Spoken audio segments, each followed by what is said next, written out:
Hello students, so the question is which of the following is characteristic feature of fish?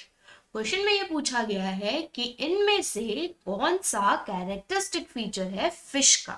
ठीक है, तो जब हम बात करते हैं फिश के कैरेक्टरिस्टिक फीचर्स की, तो सबसे पहला फीचर है कि उनका जो हार्ट होता है वो 2 चेम्बर्ड होता है।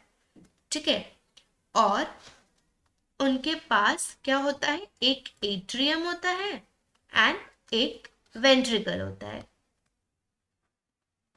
ठीक है, और जो हमारे जो हमारे ऑक्सीजनेटेड ब्लड होता है वो वेन्स रिसीव करते हैं, इसीलिए जो हमारे ये खाली क्या सर्कुलेट करते हैं, डीऑक्सीजनेटेड ब्लड।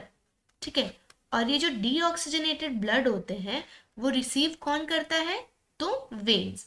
इसीलिए जो इनके हार्ट को हम लोग वेनस हार्ट बोलते हैं। ठीक है, अब जो गैसियस एक्सचेंज होता है इनमें वो एक ऑर्गन के थ्रू होता है, रिस्पिरेटरी ऑर्गन, जो कि गिल्स होते हैं। ठीक है, तो जब हम बात करते हैं ऑप्शंस की, तो जो फर्स्ट ऑप्शन है वो है टेल एंड वेनस हार्ट। ठीक है, तो यस, वेनस हार्ट तो एक कैरेक्टरिस्टिक है फिश का, लेकिन टेल जरूरी नहीं है कि सिर्फ फिश में ही प्रेजेंट होता है। ठीक है, तो दिस इज द इनकरेक्ट। अब बात होती है एपिडर्मल स्केल्स की और टेल की, तो सीधी सी बात है कि जरूरी नहीं है कि स्केल्स और टेल्स जो है वो सिर्फ फिश में ही प्रेजेंट होते हैं, तो ये भी इनकरेक्ट है।